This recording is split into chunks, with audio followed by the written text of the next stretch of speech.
Hello everyone, welcome back to my channel Yashika Mehta. स्वागत है आप सभी का मेरे यूट्यूब चैनल पर। And yes, I am here with the new video of grammar that is active and passive voice. And guys, I request you कि please see all the previous videos. आप देखते जाइए, तब भी आप कॉन्सेप्ट को अच्छे से सीख सकेंगे। Okay, so in this video we will going to talk about active and passive voice. बहुत सारी डिमांड आ रही थी कि ma'am please active and passive voice लाइए चैनल पर। सो यस, आप सभी के लिए हाजिर है active and passive voice. And guys, मुझे एक बहुत बड़ा थैंक यू कहना है आप सभी को कि I am really really very much thank you to all of you कि आप लोगों की वजह से आज मुझे ये प्लेटफॉर्म मिला जिसके ज़रिए मैं शिक्षा को आगे पहुंचा पा रही हूं। और मेरे मिशन शिक्षा को मैं आप सभी के ज़रिए सफल बनाने की ओर अग्रसर हो रही हूं। थैंक यू सो मच आप सभी का बहुत बहुत, और इतना सारा प्यार दिखाने के लिए चैनल को आप सभी का बहुत बहुत धन्यवाद। Okay, so let's get started. First of all we should move on the definition. Definition पे ध्यान देते हैं। डेफिनेशन क्या कहती है? Active voice, a sentence is set to be in the active voice when the subject is the doer of the action. मतलब एक sentence होता है वो एक्टिव वॉइस में तब कहलाता है जब सब्जेक्ट जो है वो उस एक्शन का करने वाला है, मतलब डूअर है। जैसे मान लीजिए मैंने एक एग्जाम्पल बोला, राम इज प्लेइंग क्रिकेट। तो यहाँ पर सब्जेक्ट क्या है? राम है। अंडरस्टूड। और राम क्या कर रहा है? क्रिकेट खेल रहा है। तो एक्शन किसके द्वारा किया जा रहा है? सब्जेक्ट के द्वारा किया जा रहा है ना। राम हमारे लिए सब्जेक्ट है और सब्जेक्ट ही क्या कर रहा है? एक्शन को कर रहा है। तो जब सब्जेक्ट के द्वारा कोई एक्शन किया जाता है तो उसी को हम एक्टिव वॉइस कहेंगे। वो सेंटेंस काय में आ जाएगा? आपका एक्टिव वॉइस में। Understood. Okay, so next move to the passive voice. What is passive voice? It is said to be in the passive voice when the subject is not the doer of the action. Passive voice में कोई भी sentence तब आता है जब जो subject होता है वो क्रिया करने वाला नहीं होता है। मतलब मान लीजिए यहाँ मैंने बोला था एक्टिव वॉइस के लिए कि राम इज प्लेइंग क्रिकेट। मान लीजिए मैंने यहाँ लिखा राम इज प्लेइंग, इतना बोला। तो यहाँ पर ये राम क्या है अपना? ये हमारा सब्जेक्ट है। अंडरस्टूड। तो यहाँ पर सब्जेक्ट के द्वारा कोई क्रिया की जा रही है, मतलब कि राम खेल रहा है, राम इज प्लेइंग। अंडरस्टूड। तो ये सेंटेंस आपका एक्टिव वॉइस में होगा। लेकिन पैसिव वॉइस क्या कहता है कि पैसिव वॉइस के अंदर जो सब्जेक्ट होता है वो काम नहीं कर रहा होता है क्रिया के। ओके, सेंटेंस के अंदर जैसे यहाँ पर राम क्रिया कर रहा है, लेकिन पैसिव वॉइस में कोई सेंटेंस होगा तो वहाँ पर सब्जेक्ट क्रिया नहीं कर रहा होगा। अंडरस्टूड? क्लियर है आपको? ओके, अभी अपन बहुत सारे एग्जांपल्स देखेंगे, इसके कॉन्सेप्ट वाइज इसको सीखेंगे, इसलिए पेशेंस रखिए। आगे चलते हैं। यहाँ पर है हमारे कुछ रूल्स जिसके ज़रिए हम एक्टिव वॉइस को पैसिव वॉइस में बदलना सीख रहे हैं। अंडरस्टूड। आपसे अक्सर एग्जाम में क्वेश्चंस पूछते हैं, चाहे आप कोई सी भी एग्ज़ाम फेस कर रहे हो, इवन इट इज़ चाहे आप हाई स्कूल हो, मिडिल स्कूल हो, या फिर आप कोई कॉम्पिटिशन की तैयारी कर रहा हो। एक्चुअली क्या है, बैंक में भी इसके क्वेश्चंस किए जाते हैं और पूछे जाते हैं बहुत ज़्यादा। तो आप इस वीडियो को ध्यान से देखना। एंड तो मूव करते हैं हमारे रूल्स के ऊपर। Rules for changing active voice into passive voice. सबसे पहला रूल क्या कहता है? The object of the verb is put in the subject position and the subject in the object position. अगर आपको किसी भी सेंटेंस को एक्टिव से पैसिव में बदलना है तो सब्जेक्ट पोजिशन के जो वर्ड है उनको आपको ऑब्जेक्ट पोजिशन पे डालना होगा और ऑब्जेक्ट पोजिशन के वर्ड्स को आपको सब्जेक्ट पोजिशन पे डालना होगा।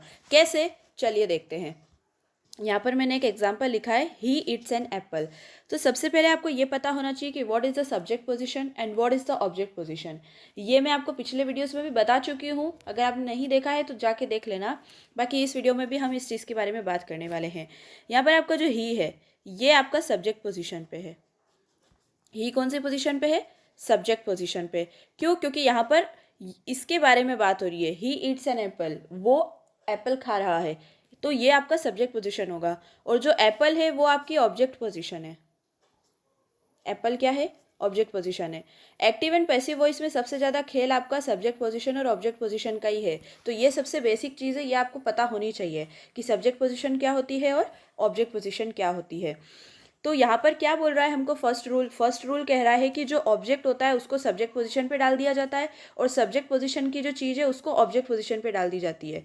ही ईट्स एन एप्पल, तो इसका आंसर क्या हो जाएगा? Apple is eaten by him.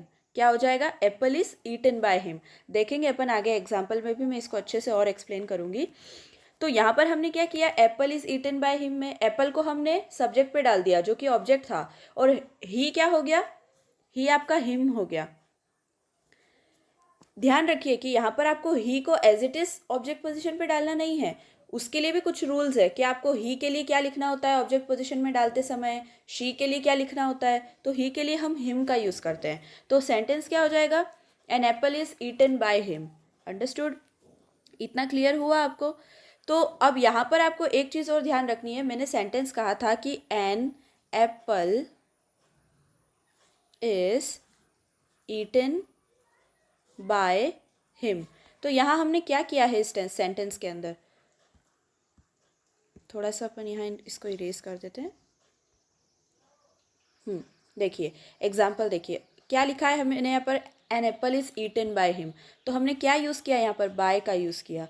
ये चीज़ भी ध्यान रखना कि एक्टिव को पैसिव में बदलते टाइम हम बाय का यूज़ करते हैं। किसका यूज़ करते हैं, बाय का। तो ये चीज़ हमेशा ध्यान रखना कि इसके अंदर आपको सिर्फ दो चीज़ें ध्यान रखनी है। पहली ये कि सब्जेक्ट को ऑब्जेक्ट पोजीशन पे डालना है, ऑब्जेक्ट को सब्जेक्ट पोजीशन पे डालना है, और साथ ही साथ आपको सेंटेंस बनाते वक्त बाय का यूज़ करना है, तभी आप सेंटेंस को पैसिव वॉइस में कन्वर्ट कर सकेंगे। इतना क्लियर है? अब मैं आपको बताऊंगी कि कैसे कॉन्सेप्ट वाइज चलता है कि अगर सेंटेंस ऐसा आया तो आपको उसको कैसे चेंज करना है, अगर सेंटेंस ऐसा आ गया तो उसको किस तरीके से चेंज करना है। ये सब अब हम सीखने वाले आगे। ओके सो देखते हैं हमारा रूल नंबर 2 क्या कहता है। If the subject or the object in an active voice sentence is a pronoun, it changes its form as shown in the table. देखिए सब्जेक्ट पे और ऑब्जेक्ट पोजीशन पे अगर कोई प्रोनाउन है, मान लीजिए सब्जेक्ट पोजीशन पे हमने आई का यूज़ किया, तो ऑब्जेक्ट पोजीशन में बदलते टाइम वो मी हो जाता है। मैंने अभी आपको पिछला जो सेंटेंस दिया था उसमें अपन ने ही को काय में बदला था, हिम में बदला था ना ऑब्जेक्ट पोजीशन पे लिखते टाइम। ऐसे ही किसको क्या क्या लिखना होता है ऑब्जेक्ट पोजीशन में बदलते टाइम, वो इस टेबल में हमें दिख रहा है। आई को मी में, वी को हमको अज लिखना होता है, यू ही रहता है, शी के लिए हम हर यूज़ करते हैं, दे के लिए देम, और इट ही रहता है। अब एक चीज़ यहाँ पर ध्यान रखिए, मैंने यहाँ पे प्रोनाउन वर्ड यूज़ किया है। प्रोनाउन क्या होते हैं? If you had not seen the previous video of pronoun, मैंने पार्ट 1 एंड पार्ट 2 दोनों अपलोड किया है, उसको भी जाकर देखिए, तभी आपको प्रोनाउन भी क्लियर हो जाएंगे कि प्रोनाउन क्या होते हैं। नाउन के प्लेस पे यूज़ होने वर्ड्स को हम क्या कहते हैं, प्रोनाउंस कहते हैं। तो यहाँ पर आई हमको काय में बदलना है, मी में। तो यहाँ हम क्या कर रहे हैं, जब एक्टिव से पैसिव में बदल रहे हैं तो सब्जेक्ट को ऑब्जेक्ट पोजीशन पे ये लिखते हैं। अब मान लीजिए आप पैसिव से एक्टिव में बदल रहे हैं, तो वहाँ पर आपको मी की जगह आई लिखना है। ये वाइस वर्सा चलता है, ठीक है। मतलब वी, अगर वी आया है तो आपको पैसिव वॉइस में कन्वर्ट करते टाइम उसको अस लिखना है, और अगर पैसिव वॉइस में आया है तो आपको उसको एक्टिव वॉइस में कन्वर्ट करते टाइम वी लिखना है। क्लियर है? ये सब एक दूसरे के वाइस वर्सा होते हैं, ऑब्जेक्ट एंड सब्जेक्ट पोजीशन। इतना क्लियर है? तो ये आप बहुत अच्छे से ध्यान रखना कि यहाँ पर आई को हमें मी लिखना होता है, वी को अस, यू ही हिम, शी का हर, दे का देम, और इट ही रहता है। अंडरस्टूड? इतना क्लियर है? Rule number 2। अब हम मूव करते हैं आगे रूल नंबर 3 के ऊपर, और रूल नंबर 3 के ज़रिए आपको एक टेबल में प्रोवाइड करूँगी, जिस टेबल के ज़रिए आपको और अच्छे से समझ आ जाएगा। Okay so the third rule क्या कहता है, the verb in the active voice sentence is changed into its passive form. अगर आपको वर्ब को एक्टिव से पैसिव में बदलना है तो आपको ये रूल्स फॉलो करने होते हैं। देखिए सबसे पहली बात तो मैं ये कहना चाहूँगी कि इसमें हमने प्रोनाउंस का भी यूज़ किया है, अभी हम टेंसेस का भी यूज़ करेंगे इसके अंदर। तो सबसे पहले आप जाकर ये प्रीवियस वीडियोस देखिए, टेंसेस देखिए, तो टेंसेस क्लियर होंगे। अगर टेंसेस समझ पाओगे तभी एक्टिव वॉइस समझ पाओगे, ठीक है। एक्टिव पैसिव के लिए आपको टेंसेस क्लियर होना बहुत ज़रूरी है, इसलिए पहले मैंने टेंसेस का वीडियो डाला था, वो जाकर देख लो पहले। अंडरस्टूड? और साथ में प्रोनाउन का भी वीडियो देख लो, ताकि वो दोनों क्लियर हो जाएंगे, तो आप एक्टिव एंड पैसिव वॉइस और अच्छे से समझ पाओगे। ओके सो क्या कहता है रूल टेंसेस का, द सिंपल प्रेजेंट। ये जो सेंटेंस दिख रहा है ये काय में है, सिंपल प्रेजेंट में है।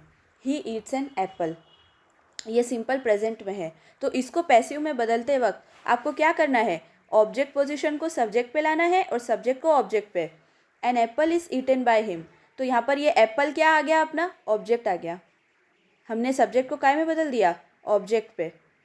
इज ईटन बाय हिम, और यहाँ पर ये जो ईट्स होता है, वर्ब का हमेशा कौन सा फॉर्म हो जाता है एक्टिव से पैसिव बदलते टाइम, पास्ट पार्टिसिपल फॉर्म। कौन सा फॉर्म, पास्ट पार्टिसिपल।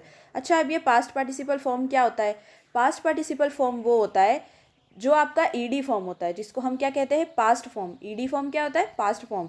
किसी भी वर्ब को अगर आपको पास्ट पार्टिसिपल में बदलना है तो वहाँ पर आपको वर्ब में ईडी लगाना होता है, ठीक है। जैसे यहाँ पर ईटेड कुछ नहीं होता है तो हमने ईटन वर्ड का यूज़ किया है। An apple is eaten by him, he काय में बदल गया, हिम में। और मैंने क्या कहा था, एक्टिव को पैसिव में बदलते टाइम आपको बाय का यूज़ तो करना ही है, तो ये आपका पैसिव में बदल गया, ठीक है। An apple is eaten by him. देखिए अगर सेंटेंस आपको सिंपल प्रेजेंट में दे रखा है तो पैसिव में बदलते टाइम उसमें आपको इज़ का यूज़ करना है, ठीक है। पैसिव में बदलते टाइम किसका यूज़ करोगे, इसका यूज़ करोगे। अब अगर सेंटेंस आपको ऑलरेडी प्रेजेंट कंटिन्यूस में दे रखा है, जैसे कि मैंने यहाँ लिखा है the present continuous, he is eating an apple, तो उसको पैसिव में बदलते टाइम आपको क्या करना है, कहीं पर भी किसी भी सेंटेंस में आपको इस दिख जाए तो आपको बीइंग लगाना है पूरे विश्वास के साथ। किसी भी सेंटेंस में इस दिख जाए और अगर आप उसको एक्टिव से पैसिव में बदल रहे हो तो आप क्या यूज़ करोगे, बीइंग करना ही है। He is eating an apple is being eaten by him. फिर से हमने वही किया, वर्ब तो हमने काय में बदल दिया, पास्ट पार्टिसिपल में बदल दिया, और एप्पल जो कि ऑब्जेक्ट पोजीशन पे था वो सब्जेक्ट पर आ गया, और साथ में जो ही था अपना प्रोनाउन वो काय में बदल गया, हिम में। अगर मान लो यहाँ पर मैंने शी लिखा होता, she is eating an apple, तो क्या लिखते हैं आप, an apple is being eaten by her, क्योंकि शी को अपन ऑब्जेक्ट पोजीशन में क्या लिखते हैं, हर लिखते हैं। आया समझ में, क्लियर है इतना, ओके। नेक्स्ट देखते हैं अपन the present perfect, he has eaten an apple. तो अगर यहाँ पर आपको प्रेजेंट परफेक्ट के अंदर सेंटेंस दे रखा है तो उसको पैसिव वॉइस में बदलने के लिए आपको क्या करना होगा, an apple has been eaten by him. Has अगर दिख जाए और आप प्रेजेंट परफेक्ट में बदल रहे हो तो वहाँ पर आपको बीन का यूज़ करना है, ठीक है। अगर सेंटेंस कंटिन्यूस में है तो बीइंग लगाएंगे, और अगर सेंटेंस पास्ट में है तो बीन लगाएंगे। ये दोनों का डिफरेंस याद रखना। प्रेजेंट के जितने भी सेंटेंसेस होते हैं उनमें बीइंग लगता है, BEING बीइंग, और जो भी पास्ट के सेंटेंसेस होते हैं उनमें बीन लगता है। और वर्ब का तो आपको हमेशा पास्ट पार्टिसिपल फॉर्म लिखना है, चाहे आप किसी में भी बदल रहे हो, कोई भी टेंस का फॉर्म हो, लेकिन वर्ब हमेशा काय में बदलेगा, पास्ट पार्टिसिपल फॉर्म में। जैसे यहाँ पर ईटन हो गया, अंडरस्टूड। फिर से हमने वही किया, an apple has been eaten by him.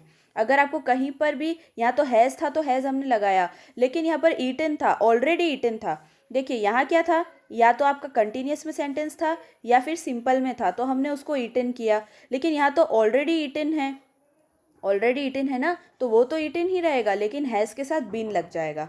इतना क्लियर है। और बाय तो हम हर सेंटेंस में यूज़ करेंगे। आ रहा है समझ में, okay. So the next is the simple past, he ate an apple. यहाँ पर सिंपल पास्ट के अंदर हम क्या यूज़ करते हैं, ईट का, एट वर्ड, ठीक है।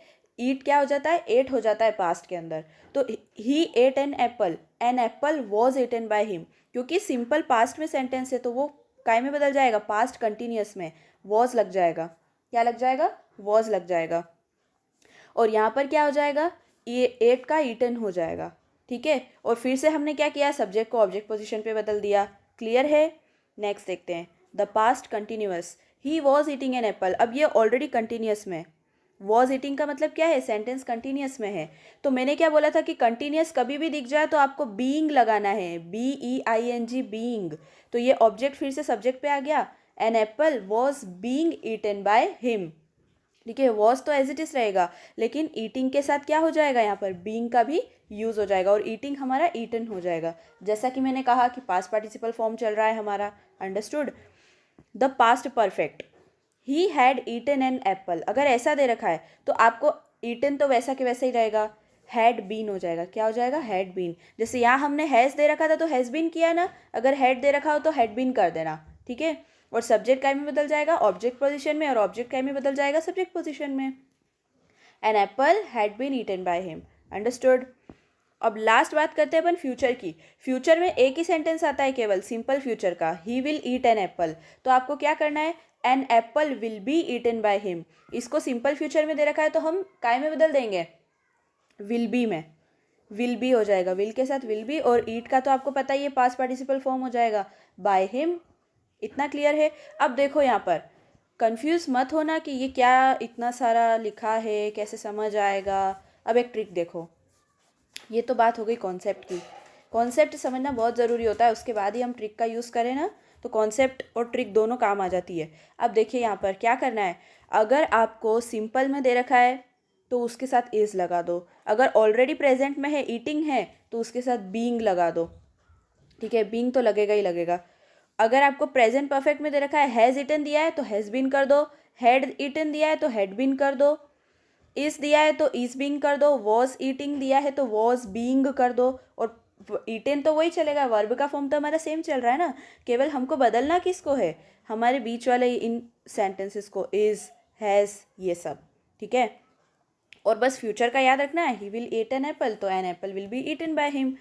सो सबसे पहले तो मेरी बहुत बहुत रिक्वेस्ट है आप लोगों से, go and watch the previous videos, past tense, present tense and future tense, तीनों वीडियोस डाले हैं, बहुत अच्छा समझाया है, जाके वो वीडियो देखो पहले, ठीक है। उसके बाद यहाँ पर ये समझना, तभी कॉन्सेप्ट वाइज सीख पाओगे, वरना सोचोगे क्या पढ़ा रहे हैं मैम, कुछ समझ में नहीं आ रहा है। अंडरस्टूड।